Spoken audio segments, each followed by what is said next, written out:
wake that ass up. Early in the morning. The Breakfast Club. We are the Breakfast Club. Let's get in some front page news. What's up, Morgan?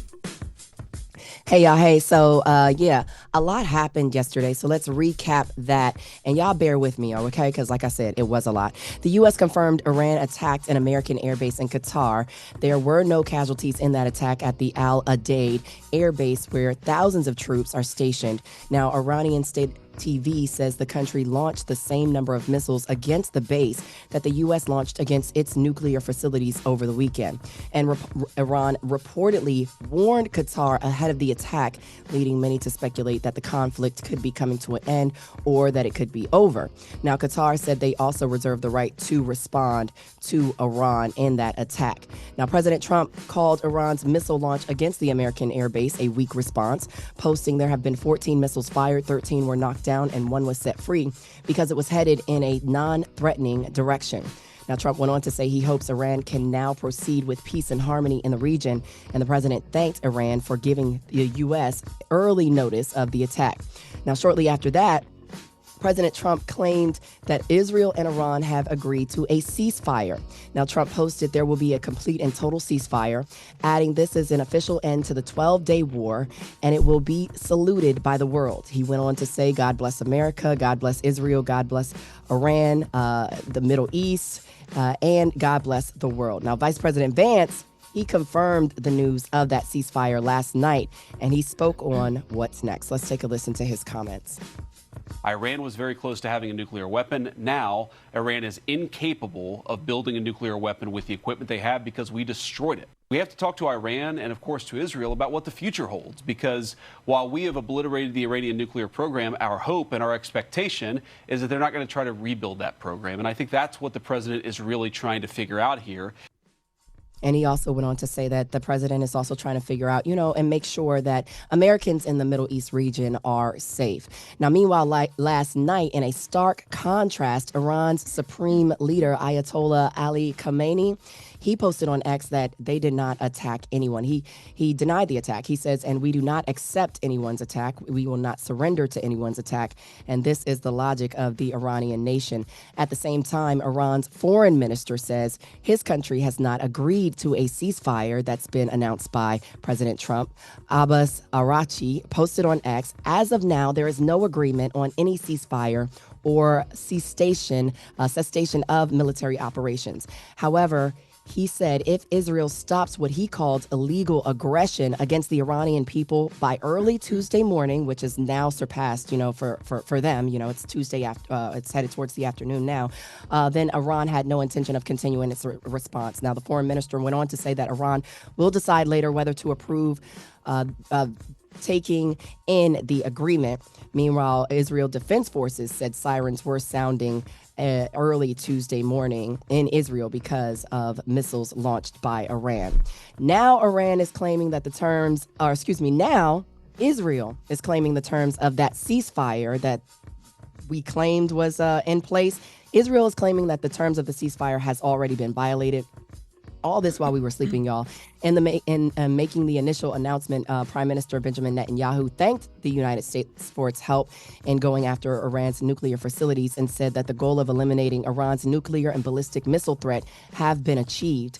And just hours later, Israel says Iran fired off missiles that sent civilians scrambling into bomb shelters. So it's giving, I ain't going to hold you, just from my opinion, it's giving somebody lying. I don't know what's really going on with this, but it appears that we don't know whether or not this ceasefire is as tried and true as they're putting it. Well, this morning on the Washington Post, because they do up to date minute by minute, and they just literally a minute ago they said Israel and Iran entered into a shaky ceasefire Tuesday morning, bringing an uncertain end to 12 days of fighting that has sparked fears of regional war. And it said, the ceasefire proposal, like as you just said, was first announced by President Donald Trump on Monday evening, and both sides appeared to have accepted a ceasefire and fighting Tuesday morning after a final onslaught of attacks overnight. I mean, that's what the Washington Post just reported like literally a minute ago. So yeah, that's super duper crazy because I went to sleep around 12:30, and when I went to sleep at 12:30, Anderson Cooper was, he's one of the reporters. He heard the siren. Yes, He out was there, he was running into a Tel bomb Aviv. shelter and was like, the bombs when they hit the siren, they have 10 minutes to get to a shelter. So I'm like, is it ceasefire? Is it not ceasefire? Are they good? Did the bombs ever come? Yeah, I mean, it says initially when Trump announced it, that he said it was going to take some time, somewhere between 6 and 12 hours for that. But that time has now surpassed, and here we are. So it's a matter of, we will see. And it's like we are going to continue just to see what's happening. At the 7 o'clock. Because as you said, Israel said Tehran fired another wave of missiles, and that's what sounded the sirens across northern Israel. I got you. Yeah. Right. All right. That's right. Right at 7 o'clock, we'll talk about the congressional response to all of this. So stick around for more front page news. All right. Everybody else, get it off your chest. 800-585-1051. If you need to vent, phone lines are wide open. Again, 800-585-1051. Call us up right now. It's The Breakfast Club. Good morning. Morning, everybody. It's DJ NV, Jess Hilarious, Charlamagne the Guy. We are The Breakfast Club. Let's get in some front page news. What up, Morgan? Hey. So let's get into the congressional response to the U.S. strikes on Iran and the seemingly ongoing conflict in the Middle East, despite there being a so-called ceasefire in place. Now, House Minority Leader Hakeem Jeffries says President Trump has broken his promise, the promise he made to stay out of foreign wars. The New York Democrat criticized Trump's decision to launch an attack on Iran without first getting the approval of Congress, adding they need answers regarding his decision. Let's take a listen to House Minority Leader Hakeem Jeffries' comments.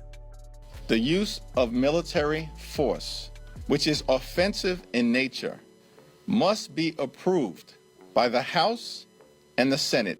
Donald Trump and the administration chose to ignore the Constitution. And so they're going to have to come before Congress and explain their justification.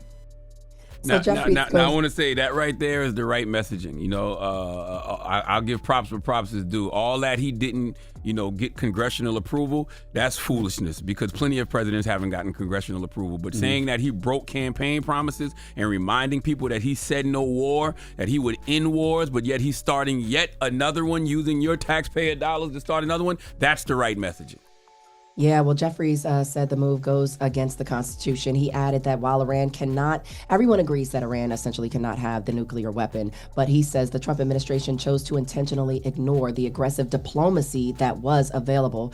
Now, Jeffries also noted that a briefing with the Gang of 8 congressional leaders has not taken place. So again, Congress is looking for that so-called, that meeting, essentially. I'm kind of confused. Maybe somebody could fill me in. I thought the fact that he made sure Iran didn't have any nuclear bombs was a good thing. I thought that was a good thing. And the fact that that's the he thing. did a ceasefire, Everyone I thought that was a agreed good thing. So are they mad that he did it or not? I think they're mad that he did it without their approval. They're upset that he did it without, speaking to them about it, essentially talking to them about it. Because when you talk about conflict and war, Congress is the one that has to make the approval on that. So yeah, but that's hypocrisy. I was saying yesterday, presidents don't even do that anymore. Obama didn't do it. Biden didn't do it. Clinton didn't do it. Not getting congressional approval has become routine when it comes to stuff like that. Well, meanwhile, along party lines, Republican U.S. Representative Marjorie Taylor Greene of Georgia says President Trump's decision to bomb Iran's nuclear sites feels like a complete bait and switch. So this seems like the Republican Party does appear to be a split on this decision. The Georgia Republican wrote on X that Trump's MAGA agenda promised no more foreign wars, no more regime change, and world peace. She added that only 6 months in, we are back into foreign wars, regime change, and World War III. Although, side note, there is no World War III. Let's just be clear about that as of now.